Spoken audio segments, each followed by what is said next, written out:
Hello and welcome to the Actual Tech Media EcoCast. My name is Jess and I am excited to be here with you all today. But before we jump into our content, I have some basic information that I want to cover with you. All right, let's kick off our day here today by taking a quick tour of your audience console. And we're going to start with the questions window. So if you haven't already said hi, there is a whole audience of cool humans out there, so reach out and give a wave to the other members of the Actual Tech Media community. Now, keep in mind that if you do have any technical issues today, a browser refresh is going to fix just about anything. But if those tech gremlins are clinging on today, no problem. Just throw a comment in the question section and our crew will be there to help. We also want this to be an informative webinar for you, so throughout today's EcoCast, we hope you'll get engaged and ask all your burning questions. Not only will we have team members responding to you over a live chat, we will also have a dedicated Q&A session at the end of our presentations. Now, if we don't get to your question during the live webinar today, don't worry, because the awesome experts that we have here with us will be following up after we wrap. All right, next up, there's going to be lots of cool aha moments on the EcoCast today. And if you want to share those with your community, we've made it nice and easy for you. You can use the Twitter button right there in your audience console, and the hashtag for today's EcoCast will be automatically added to your post. All right, our last stop on this guided tour, be sure to check out the handouts tab for some awesome resources and takeaways from our speakers here today. We have an info pack collection, solution briefs, white papers, data sheets, free trials, ebooks, upcoming webinars, and more. So many great resources, so be sure to go explore. Now, if that wasn't enough fun, we also have some exciting prizes that we'll be giving away throughout today's EcoCast. I'm going to tell you a bit more about those later on, but a few quick reminders for you all. First, you do need to be here live in attendance at the EcoCast in order to qualify to win a prize, and we will follow up with all of you after we wrap. Now, all winners must submit an IRS Form W-9 to Actual Tech Media, and all winners must meet the Actual Tech Media prize terms and conditions. Now, if you don't know what those full T's and C's are, that's fine. We've got the full thing for you. Just head on over to that handouts tab, click in, scroll down to the bottom, and you'll find them waiting for you there. Now, the absolute most important thing to remember is that we love getting all your insightful questions during these live webinars. In fact, we love it so much that we actually have a special additional prize for all you inquisitive folks out there. So in today's EcoCast, we will be giving away a prize for the best question asked in each of our live sessions. Now, the expert speakers and teams will review all questions asked after we wrap the webinar, which means that even if your question does not get read out in a live session, there is still a chance to win. If you are a lucky winner here today and you would like to donate the value of your prize, we have several wonderful organizations that we partner with. So let us know when we follow up about your big win, and we'll get that rolling for you. Again, we are so happy to have you all here with us live at the EcoCast today, and we want to keep that good feeling going, so let's connect on social media.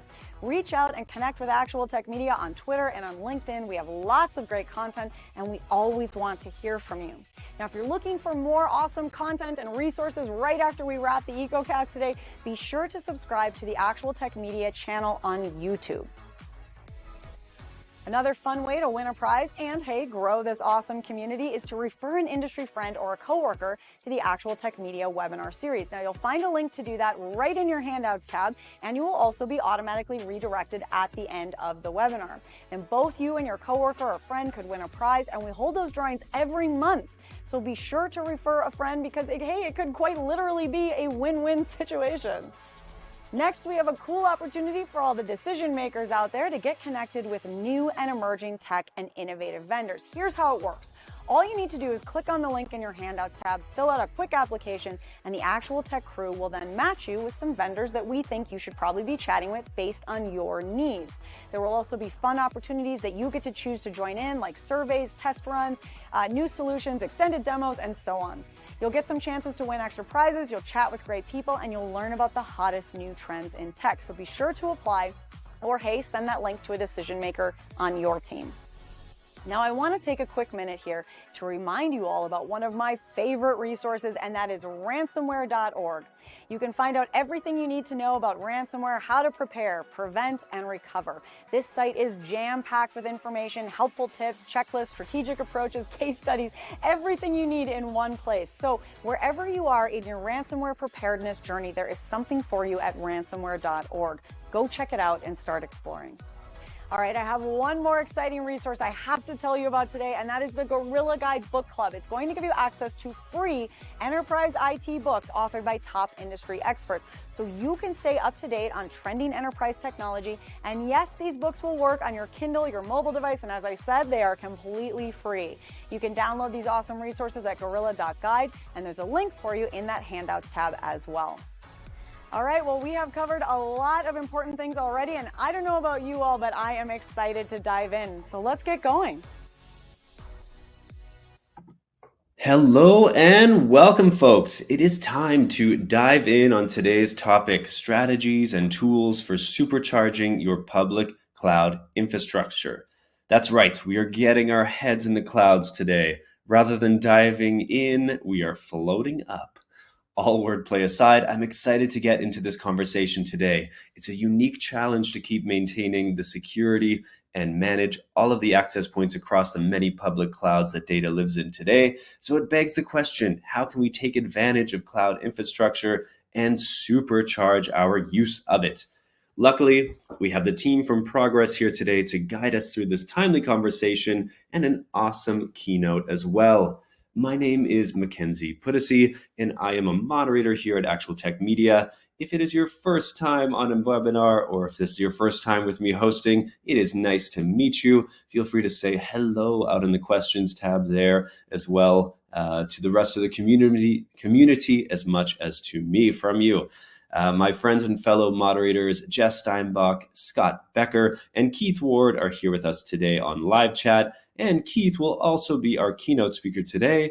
So I'm excited to have Keith share some wealth of knowledge with us in just a quick second. Now, I've got something more for you today than incredibly valuable information. I've also got some awesome prizes. Today on the EcoCast, you could win one of three $300 Amazon gift cards that will be given away to three lucky winners who are here, present, and live with us at the EcoCast. And as mentioned in the housekeeping chat this morning, you can find the full T's and C's linked in the handouts tab if you have any questions about that. And hey, with that last little thing, I believe we are ready to rock. So to kick things off in style, I'm so excited to introduce our keynote speaker and fellow moderator, Keith Ward, who will be opening up our minds to this topic and setting the stage for today. Keith, if you are ready, I'm going to kick things over to you. Hit it. Hi, everybody, and welcome to the event. I'm Keith Ward, a moderator around these here parts, and I want to set the table for things today by looking at ways to do public cloud better. Today, I'm going to focus on the big three of public cloud: Amazon Web Services, Microsoft Azure, and Google Public Cloud. But these, of course, are only three of many solutions out there, and the principles I'll be discussing are applicable to all public cloud offerings. So let's get started. We'll start with cost, probably the best place to start. After all, you've got to be able to afford being in the public cloud, right? Utilizing cost management tools like AWS Cost Explorer, Azure Cost Management, or Google Cloud's Cost Management can help you monitor, analyze, and optimize your cloud spending. These tools do provide detailed insights into cost drivers, usage patterns, and potential savings opportunities. And by setting budgets and alerts, you can avoid unexpected expenses and make informed decisions to optimize your cloud investment. And let me tell you, those unexpected expenses can be huge if you're not really careful. Now, these tools also offer recommendations for right-sizing instances and identifying unused resources, which help you manage your budgets more effectively. All right, let's move on to security and compliance solutions, since the public cloud is nothing if not scary from a security perspective. Implementing solid security tools like AWS Security Hub, Azure Security Center, or Google Cloud Security Command Center helps in monitoring and managing security across cloud environments. These tools also give you a unified view of your security posture. They detect potential threats and ensure compliance with industry standards. And remember that those standards are constantly changing. There are always more of them. Seemingly every week there's a new standard that comes out from Europe or the US, and you do have to keep on top of all of it. it. By automating security checks and providing actionable insights, they help mitigate risks and protect your sensitive data, also known as your crown jewels. And beyond that, regular security assessments and adherence to best practices are crucial for your cloud infrastructure and keeping it secure. So next, let's talk about scaling. A main public cloud advantage is increasing or decreasing your capacity as needed and at the moment. That's why the big dogs offer automated scaling tools like AWS's auto scaling or Google Cloud's auto scaler. They can dynamically adjust resource allocation based on real-time demand. By automating the scaling process, businesses can prevent over-provisioning and under-provisioning, maintaining application performance and availability as well. These tools monitor metrics like CPU usage, memory usage, and request rates, automatically adjusting resources to match the current workload without manual intervention. And with the complexity of these tools, doing these things by yourself manually really just isn't an option anymore. Now, of course, when you're scaling, you need to pay close attention to what's happening in your network. Because if the network ain't running right, none of this is going to happen the way it should. And that is where performance monitoring and optimization enters the picture. So tools like AWS CloudWatch, Azure Monitor, and Google Cloud Operations Suite enable real-time monitoring and analysis of cloud performance metrics. These tools help identify performance bottlenecks wherever they are. They'll track application health and ensure smooth operations. So one way they do this is by setting up alerts and automated responses, which help you proactively address issues before they impact users. So you can kind of see what's coming down the road, what is likely to happen, and you can head it off at the pass and hopefully solve any of these problems before they take your network down or before they end up slowing things down to a degree that is simply unacceptable. But these tools do more than just watch your operations. They also offer performance optimization features like load balancing and caching that up-level the responsiveness and reliability of those cloud services. And finally today, let's look at what happens when something does go wrong. Not that that ever would happen, not that that ever could happen, but if it does, are you ready for the worst case scenario? If not, it is time to think hard about your disaster recovery and backup solutions. Now, the graphic you see here is just one way to do it, of course, but the principles are pretty much the same across all providers. Ensuring business continuity, which may even include the continuation of the business itself. I don't want to scare anyone, but that is something that has happened in the past. We all know that some businesses have actually closed down due to a breach that ends up shutting down the entire business. So if you want to avoid that, you really need robust disaster recovery and backup strategies. And tools like AWS Backup, Azure Backup, and Google Cloud Backup and DR provide automated backup services and rapid recovery options. And nowadays, that rapid recovery is as much a key as anything else, because if you can get your operations back online, but it takes a day, it takes 2 days, it takes a week, they might as well not come back at all, because for many businesses, that is a death sentence. Now, these solutions, as they all should, safeguard data against accidental deletion, corruption, and system failures.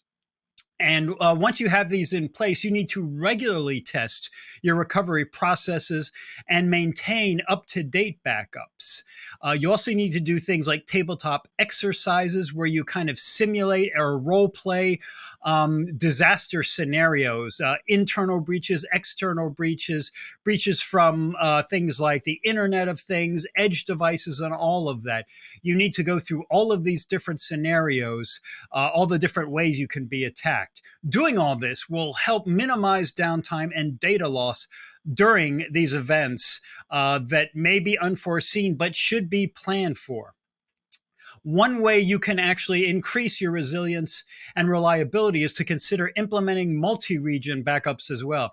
So if something goes down in the Americas, section in the Americas region where your data and stuff is, maybe you can pull them from Europe or somewhere else. Just as an example, if you've got these backups in other locations too, if one region goes down, well, the other region pops up transparently and gets you your data very fast again. So with all of that, we're about ready to kick off this event. Hopefully this brief overview has given you some new insights into how to make the most of your public cloud infrastructure. You're going to learn more about this as the EcoCast rolls along. So have a great event. All right, we definitely will keep the good times rolling here. Thank you, Keith. That was excellent. It's always really nice to have an expert overview of the topic we're about to explore. I'm constantly curious, and that's why I love moderating these webinars. I'm always in sponge mode and have a chance to learn what's happening on the bleeding edge of tech. How about you folks? Are you in sponge mode today? I hope so. Now, I do have a poll up for all of you, just to be sure you're all awake and alive and enthusiastic out there. Take a second to answer this poll about the timelines in which you're thinking to implement some of the strategies and softwares we are about to talk about today. Maybe you don't know, that's okay too, but we're just getting a lay of the land here. Are you looking to update your existing IT solutions right away in the next kind of 6 months, maybe 6 to 12, or are you on a kind of multi-year time frame, just keeping on top of some options as you do implement new changes and explore things for your organization?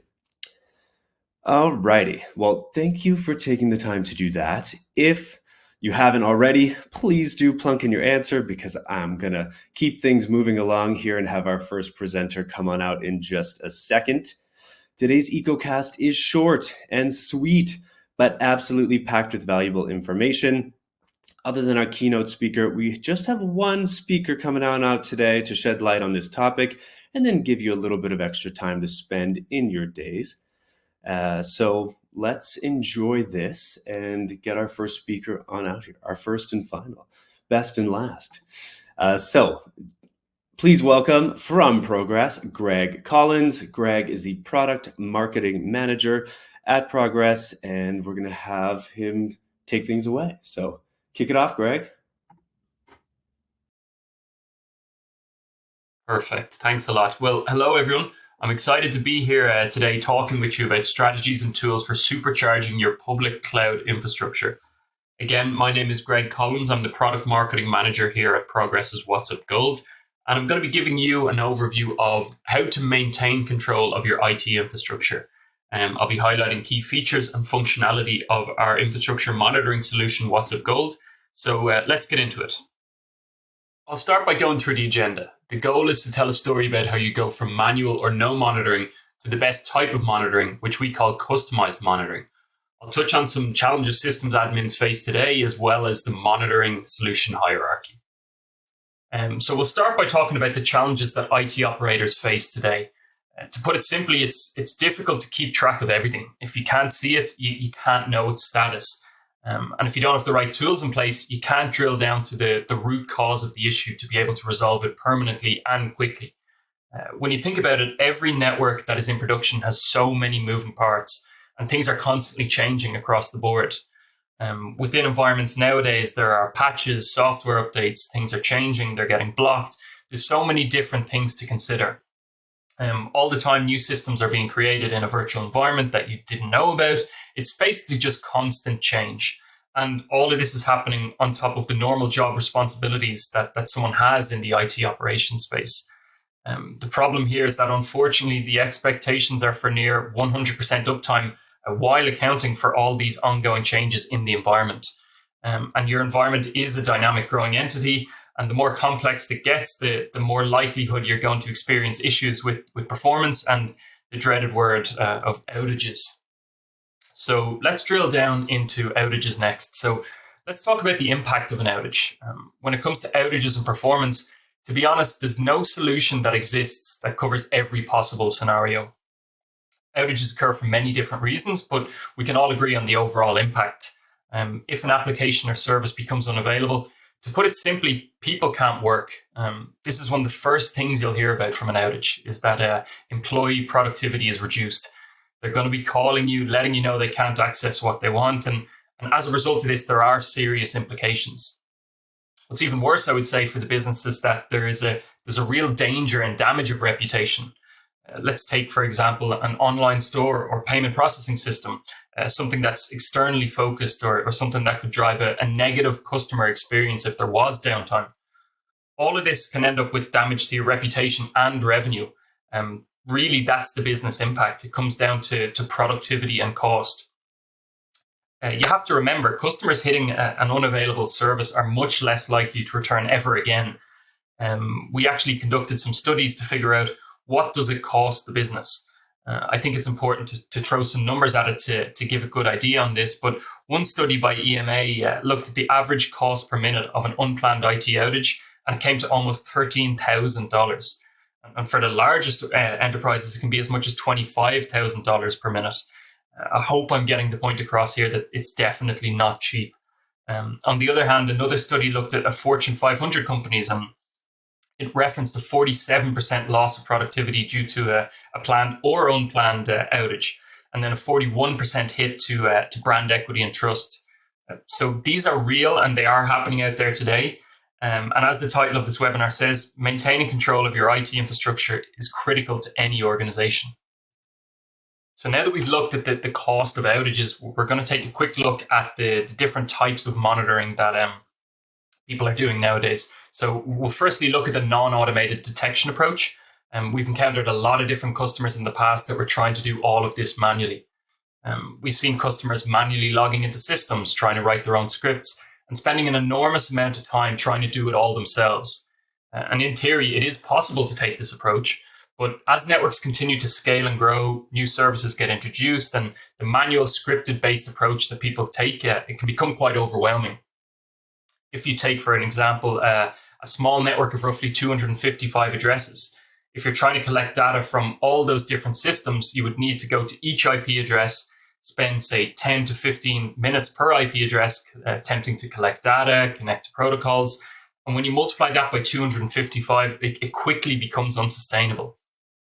We've seen customers in the past who created their own scripts for doing this and semi-automated the process. However, even that becomes unsustainable. At the end of the day, the scripts are written and maintained by someone, and then maybe that person leaves the company, and employee churn can halt the whole process, and you're basically left struggling to figure out, how do I maintain this going forward? So I suppose the overarching lesson here is that, yes, it is possible to do it this way, but it's just not recommended. Next up, I want to talk about discovery intelligence.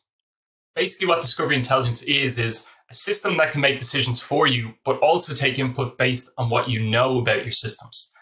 So it's one thing to identify things automatically. It's another thing to identify things automatically and apply all the proper monitoring information along with it, customized to your specific environment. If you take the manual example I just gave, reaching out directly to each of those systems on your own, going through the protocols, you don't have to do that. There are systems out there that are intelligent and can do this for you, saving you time. And when I say intelligent, I mean directly out of the box, it knows what to do, but also being extensible. So it's not enough to have predefined rules within your solutions. These rules need to be customized. So really what it comes down to is that every network is different. There is no one size fits all for infrastructure monitoring. But important things like being able to schedule those discoveries or run them on demand, but get additional information, not just about monitoring, but asset information, service tags, all that type of stuff, as well as it being automated. Gone are the days of reaching out to those systems individually. A tool is now doing that job for you, thankfully. So with that being said, let's shift to the landscape and evolution of IT infrastructure monitoring. Now, looking at this in the context of the evolution of monitoring, I spoke already about the non-automated detection. The first thing in the evolution would be no monitoring. We have very simple networks, very easy to see if they were up or down or what was wrong. As networks got more complex, we came up with a non-automated detection using the manual way, based mostly on hindsight. Essentially, something happened and you were able to determine afterwards. But then as we move into the more complex systems of today, we get something that we were calling out-of-the-box monitoring. And that's where the automation kicks in. It provides context. It gives you deep insight into dependencies. It also helps you get to that root cause analysis and narrow down what you have to look at to actually solve issues. The next step would be to be able to customize that. You've got multi-service app support. You have environments like I spoke about earlier. There's so many changes and new things going on. Being able to adapt to that environment is critical, and to be able to automate the resolutions that you need so that the environment is being fixed proactively. Having said that, that's the area of discovery intelligence. If we think about the axis, then we're going from low context to high context and from manual to automated. But we're also going from not doing anything through a reactive type of approach into a more proactive, and that's where everyone really wants to be. Next up, I'll talk about the discovery intelligence process itself. Really, it comes down to something initiates that scan to say, go look at my network, whether that be manual or schedule. And once that scan is running, it collects data from all those different systems and then returns those results. But not just that, it also makes decisions based on what information is returned in those results. And I would say this is an iterative process. This is not one and done. This is something that should be ongoing. I recommend scanning at least every 24 hours. You need to know if there are changes in your environment. And this is a big piece of that discovery intelligence and leveraging that to save yourself time. So let's move on to out-of-the-box monitoring. Now, what do I mean by out-of-the-box monitoring? Well, here we define this as monitoring capabilities that are built into the solution that you don't have to manually adjust. It's all there available upon installation that's pre-programmed and that you can use. Basically, industry standard is coming down to availability and performance. You can see when we're talking about availability that it can be anything from a simple ICMP request or checking the status of a port on a switch, or even a hardware status, power failure, fan failures, all these things. Performance-wise, it really comes down to CPU, disk, memory, and interface utilization. Those are industry standards, and those should be expected in any solution that you adopt. They should be included out of the box. What the out-of-the-box monitoring discovers through its automation can be so much based on your network. There are limits if something has an IP address. But next up, I want to talk about the best practices of what you do monitor. What are the things on the network that out-of-the-box monitoring actually covers? Well, when it comes to network systems, routers, switches, firewalls, etc., basically anything providing network connectivity, you're going to want to look at that ICMP request, but also individual port status, interface utilization, so how much traffic is passing over those ports. But other things can cause outages too. Let's say a power supply fails. You want to replace that as soon as possible. Onto operating systems, really it's quite similar. We're reaching out to the device and making sure it's available, and then CPU, disk, and utilization monitoring.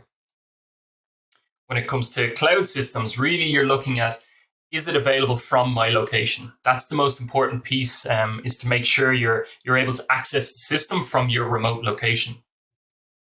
And then moving on to servers or physical systems, baseboard management controllers. I'll talk about this a little bit since some might not be familiar.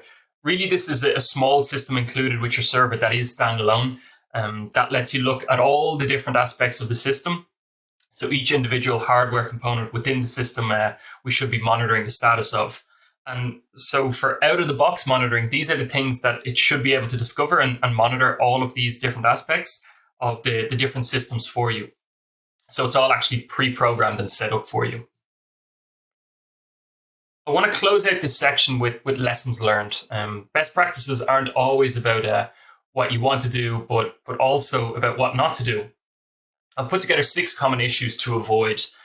So the first here is false positives. What these are is when you receive an alert, you go and check on the system and lo and behold, everything is available. This is important to note that this should tell you that you need to actually take action. You need to go customize your system to prevent these. Nobody wants to be woken up in the middle of the night by a system they didn't necessarily need to receive an alert from. If this ever happens to you, make sure to take some sort of action to correct it so it doesn't happen in the future. Next up is overly aggressive settings. They tie into these false positives that I just spoke about. Within every monitoring solution, there's some sort of cycle where it goes out and reaches out to those systems, and there's timeout and retry values associated with them. That's not one size fits all. A huge amount of customers need to adjust these to different settings to avoid these false positives. As I mentioned earlier on, every network is different. At the same time, I've seen a lot of people falling victim to keeping too much data. You have to ask yourself, do you really need 5 years worth of performance data on that system? The answer is most likely not. So you have to think about that, because there's a cost associated with that, and it can affect performance on the system as well. When it comes to alert storms, let's picture a switch with 50 servers connected to it, and that switch goes completely offline. You don't want to get 51 alerts. You want to get that one alert from the switch where the root cause of the problem is. If you get too many alerts at the same time, it makes it very difficult to discover the root cause of the problem. From a non-critical monitoring perspective, not every system is the same in your environment. There's obviously very critical systems that need to be up 24/7, 365. When it comes to development and test systems, you don't want an alert at 3 a.m. or 4 a.m. to go and fix it. Those things can wait until the morning to be fixed typically. With that being said, it's really important to establish some levels of criticality between your systems so that you can separate your results, your alerts effectively. Another issue to avoid is tool sprawl. I read in a recent study that the average number of monitoring tools that an organization has is between 10 and 12, which is crazy. But if you think about it, okay, you got a cloud, and that comes with its own monitoring system. And maybe one department has a system that they prefer, maybe a legacy system, and somebody else has something that they will have built. And it really all begins to add up. Really, too many tools, understanding, assessing, doing survey, and figuring out whether you can minimize the number so you can consolidate down to a lesser or somehow integrate them into a particular tool that you can use as a single pane of glass, basically a single source of truth. Being able to avoid that issue probably leads to my last point, which is communications breakdown. The more tools you have, the more teams that are doing different things and are not sharing the data. That's a direct result of that. Being able to alert stakeholders through automated means with some of these out-of-the-box tools is really critical. The final section I want to highlight is customized monitoring. So how does this differ from out-of-the-box monitoring? Well, if you remember the evolution, it's the last piece on that, because in this case, it's not only out of the box, it's not only automation, but it allows you to take new information you get through monitoring and make easy adjustments with that. Really, it's just extensibility of the system in general, not just monitoring. So monitors, servers, elements, whatever the vendor may be calling them. That is an important piece, being able to adapt to change. If something changes in the environment, you have to monitor something new. If an outage occurred and your system didn't tell you about it, you need to go and configure your system so it knows about this in the future. But it's also notifications and corrective actions and that discovery intelligence I mentioned. We're not talking about just monitoring. We're also talking about how people are notified. Can we automatically correct an issue, as well as that discovery intelligence? It's not enough for it to be static. It needs to be extensible. You need to be able to adjust the rules based on your requirements for your specific environment. So I'm going to go over some examples of what you can customize. First up is SSL certificates. We see this all the time. Even in the last few years, Google, Facebook, all the big players had some sort of outage related to certificates expiring. We have ways to monitor those and notify you when they're expiring so you don't get caught off guard. But there's also things like services and processes, Windows services, Linux, Unix processes. And you can see I put in the first one completely custom as well. So within our solution, you're not limited to just these base types of services, processes, SSL certificate. You can also have that option if you're not covered by one of those built-in types to completely customize it. So anything you can do with a script, you can monitor and automate. On the discovery intelligence piece, we're really talking about customizing those scan rules. So being able to say, okay, this is a switch based on information return. But what about new systems, new vendors? The system should be extensible, so you can specify those new scan rules as well as adjust which monitors or attributes get associated with those systems. And the same goes for actions. I spoke about it a little bit, but it's mostly about the automated resolutions piece. So you get an alert that your system is down and it just needs a restart. You should be automating that. Don't waste your time on this any longer. Anytime you're receiving an alert, try and make sure you're looking at what are the corrective steps I took and whether or not you can automate it. The data display is just down to, well, everyone has their different preferences when it comes to how you display data, so you should be able to customize this as well. And then finally, on the automations piece, we're talking about integrations within inbound REST API. And I'm actually going to go into a little bit more detail on the inbound REST API. So what is an inbound REST API? It's a way to get or set data that it enables integration to existing business processes. So really, it's displaying monitoring data. We get this request all the time. I want to show my monitoring data elsewhere. Well, that's what the inbound REST API makes possible. But also other things like maybe you want to start automatically monitoring things as soon as they're created, or maybe you want to grab data from another system like Active Directory, a CMVB, and update the monitoring system. Those are all possible with inbound REST API. Well, this takes me to the last section of the webinar here, I suppose bringing it all together, or just a summary of what I've spoken about. The first thing I want to bring up is I've already mentioned Progress WhatsUp Gold. I've shown you various dialogues throughout, spoke about all the features and the approach to discovery intelligence. These are all available within WhatsUp Gold. It's got a powerful combination of out-of-the-box functionality, intuitive workflows and systems integrations like I just spoke about. And so it lets you discover and maintain control of your IT infrastructure, and while finding and fixing problems fast, whether that's on-prem, in the cloud, or in a hybrid setup. And there's this easy customization, which is, I suppose, the primary focus for the product. So in terms of end-to-end visibility, it offers a unique interactive mapping interface. You can see that in the bottom image here. It's all point and click. It allows you to drill down. It's color-coded to allow you to quickly, at a glance, see everything connected to your network, and whether that's servers, applications, or clouds. And it can even perform and optimize network traffic and perform log management. Finally, it's worth noting that WhatsUp Gold, or any monitoring system that has the out-of-the-box and customized monitoring, it's going to help you prove the value of what you're doing. And that's important with any of our jobs, really. You want to be able to see what your network operations is capable of, and be able to share that with colleagues. How to learn more. So if you want to learn more about WhatsUp Gold, you can visit our website or download the free trial at whatsupgold.com/trial. We have an overview video or interactive demo that can also be found on whatsupgold.com/demo. And finally, I've listed out 5 takeaways here from this webinar. So first one I want to mention is it's important to just monitor more of your complex network by automating and customizing it. As I mentioned, doing things by hand or doing things manually, it takes a lot of time, a lot of effort, and things are eventually going to slip through the cracks here. So the more you can automate and customize, the better, really. Point number 2 is realistically, no existing solution will cover every possible outage scenario. There's nothing on the market right now that offers that, but the right tool can have a dramatic impact and help you, I suppose, maintain control of your IT infrastructure. And number 3 is your business will benefit most by customizing for your specific use case. So as I mentioned, every environment is different. So no one size fits all. So you need to basically customize as much as possible for your specific use case.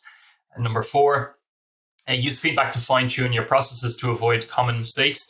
Similar to the point above, what works for you might be completely irrelevant for somebody in a different industry. So it's just about using that feedback to make sure you're improving your processes as best as possible.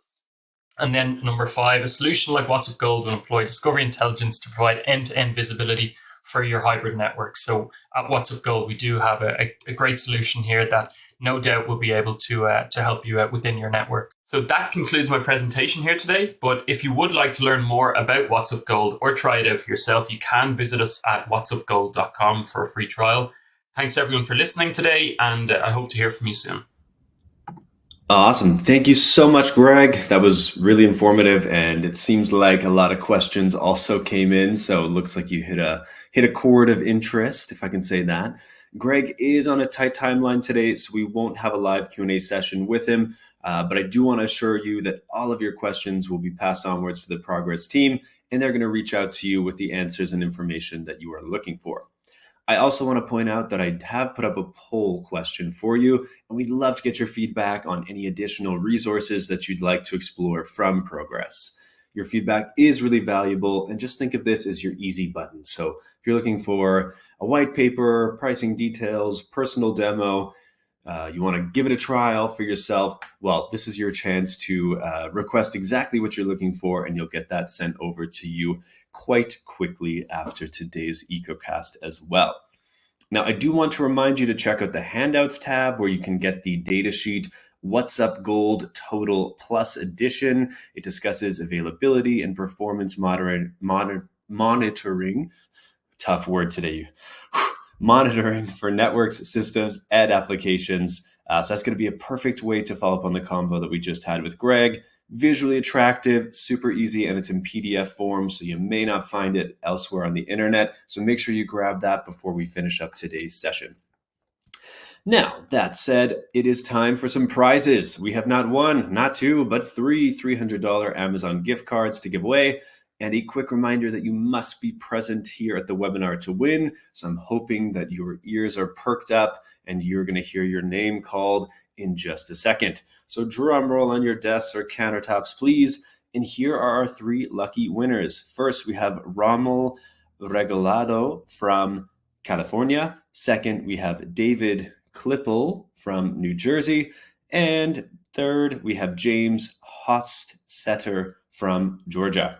Congratulations, you three. As always, we'll be in touch about claiming your prize after the webinar. And don't forget, there is still a chance to win the $50 Best Question gift card from today. So for all of you inquisitive folks that did put in questions, we might be reaching out to you about that as well. Now, if you are on today's webinar and you are curious about hosting or presenting your own webinar or appearing on a future summit, EcoCast or MegaCast, we would love to hear from you. You can just reach out via email at connect@actualtechmedia.com, and we can give you all the details there.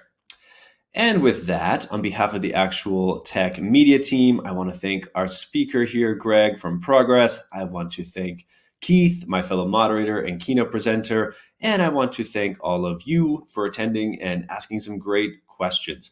I had a lot of fun looking into this topic today, discovering strategies and tools for supercharging your public cloud infrastructure. I hope you have all gotten some interesting ideas and tips to carry on with you as you approach this subject going forward.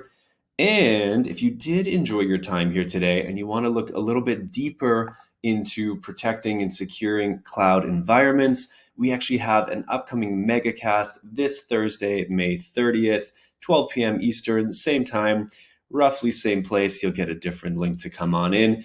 We've got 4 fantastic teams presenting that day, and you'll be able to hear from experts at Lacework, CyberArk, Rubrik, and TierPoint. So a nice full house for lively discussion if cloud is on your mind and you specifically want to look at protecting and securing your cloud.